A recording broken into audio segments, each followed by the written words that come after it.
సార్లు రమ్మన్నా వస్తా. ఎన్ని ప్రశ్నలు అడిగినా సమాధానం చెప్తా, ఎన్ని రకాల పరీక్షలు పెట్టినా భరిస్తా. ఎందుకంటే నిజం నిజాయితీ అల్టిమేట్ గా గెలుస్తుంది, న్యాయం ధర్మం గెలుస్తుంది. హైకోర్టులు ఉన్నాయి, సుప్రీంకోర్టులు ఉన్నాయి, లోకల్ కోర్ట్స్ ఉన్నాయి. న్యాయమూర్తుల మీద విశ్వాసం మాకుంది. ముమ్మాటికి ఈ రోజు కాకపోతే ఇంకో 4 రోజులకు వాస్తవాలు ప్రజలకు తెలుస్తాయి. తప్పకుండా న్యాయం గెలుస్తుందనే విశ్వాసం నాకుంది.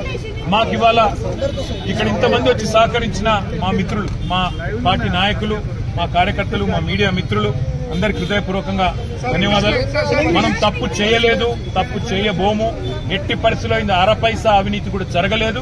అదే మాట 8 గంటలు వాళ్ళు అడిగినా, అదే మాట చెప్పినా, తప్పు చేస్తుంటే రుజువు చేయండి, ఏ శిక్ష వేసినా సిద్ధమని చెప్పి కూడా వారికి చెప్పాను. All I've said to the enforcement directorate today is that I will cooperate fully. I'll cooperate wholeheartedly. I'll cooperate fully. However many times they call me, however many times they summon me, I am going to be there. And whatever the kind of information they want from me, I am happy to give them. But I've asked the same question to ACB. I've asked the same question to ED as well. Where is the case here? Where is the case here? यहां से अगर एक पैसा गया कहीं तो उस एक पैसे का अकाउंट दूसरे तरफ है, तो इसमें फ्रॉड कहां है, करप्शन कहां है? मनी अगर सब महफूज है तो लॉन्ड्रिंग कहां हुआ है, मनी लॉन्ड्रिंग कहां से आता है? मैंने यही सवाल एसीबी से पूछा, ईडी से भी पूछा. उम्मीद करता हूं, क्योंकि ultimately we all have to believe in the justice system of our great country, and as a law abiding citizen, as a citizen of this country who firmly believes that Indian Constitution gives me my rights, my civic rights, I believe that no matter what level of political vendetta, what level of malafide intention the Chief Minister has, I have no problem. But I do have one offer to give to the Chief Minister of Telangana. Revanth Reddy ji, मैं आपको एक आज offer दे रहा हूं. संक्रांति का मौका है, offer ले लो. क्योंकि आप 1 मिनट सोचो, आप पे एसीबी केस है. 50 लाख रुपया देते हुए एमएलए को खरीदते हुए आप पकड़े गए 2015 में. वो केस अभी चल रहा है. उसी केस का फिर ईडी ने भी केस किया, चार्जशीट भी फाइल किया. आप लड़ रहे हो, अभी भी कोर्ट्स में लड़ रहे हो. तो मैं इसलिए रेवंत रेड्डी जी को ऑफर दे रहा हूं. आप वेंडेटा विच हंटिंग के एक चक्कर में आपने मेरे पे भी केस लगा दिया. कोई बात नहीं, हम इसको झेलेंगे. जो भी सवाल हमसे पूछा जाएगा उसका जवाब जरूर देंगे, क्योंकि मैं आपकी तरह मैंने कोई गलत काम किया नहीं. मैं आपको एक ऑफर दे रहा हूं. आप जब भी तैयार हो, डेट आप तय करो, जगह आप तय करो, टाइम आप तय करो. दोनों बैठ जाते हैं. आप भी बैठ जाओ, मैं भी बैठ जाता हूं, क्योंकि आप पे भी एसीबी केस है, आप पे भी ईडी केस है, मुझ पे भी आपने लगा दिया. तो इसलिए मैं कहता हूं, मैं लाई डिटेक्टर टेस्ट के लिए तैयार हूं.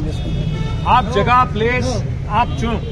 आप भी लगाओ लाई डिटेक्टर टेस्ट, मैं भी लगा लूंगा. एसीबी कोर्ट जज या हाई कोर्ट जज या पर्सन ऑफ योर चॉइस, कोई रिटायर्ड जज भी ठीक. मीडिया को लाइव लगा दो, पूरे तेलंगाना को देखने दो कि कौन झूठ बोल रहा है, कौन सही बोल रहा है. फिर ये बेवजह जो खर्च हो रहा है, 10 करोड़ से ज्यादा रकम, जनता का जो रकम है, जो स्टेट एक्सचेकर का मनी है, जो बेवजह खर्च किया जा रहा है, इसको बचाने के लिए, ताकि इससे हम आपकी जो 6 गारंटी है उसके अमलावरी में कुछ मदद हो सकता है. पैसा अगर बचेगा तो राज्य में कुछ डेवलपमेंट हो सकता है. इसलिए मैं रेवंत को ऑफर दे रहा हूं. आप आगे आइए. Date, place, time of your choice, you decide. I will come wherever you want me. If you want me to come to your Jubilee Hills palace, I will be there. वहां पे आप लाइव टेलीकास्ट लगाओ, lie detector लगा दो, जज के सामने बैठ जाएंगे. कौन चोर है, कौन सही है, पूरे तेलंगाना को और तेलंगाना जनता को तय करने देंगे. बस इतना ही कहूंगा. Sorry, they have already asked me 80 questions in ACB, 40 plus questions in ED. If they want more, they have more questions, happy to answer. If they have more clarifications that I need to give, happy to answer. मैं फिर से कह रहा हूँ, इसमें 1 रुपये का, 1 पैसे का करप्शन नहीं है. इसमें कोई मनी लॉन्ड्रिंग नहीं हुआ है. इसलिए मैं बार बार कह रहा हूँ, इसमें अगर मुझ में इतना हिम्मत है कि मैं रेवंत के साथ बैठ के लाई डिटेक्टर केस के लिए तैयार हूँ. इससे ज्यादा क्या कहूँ मैं?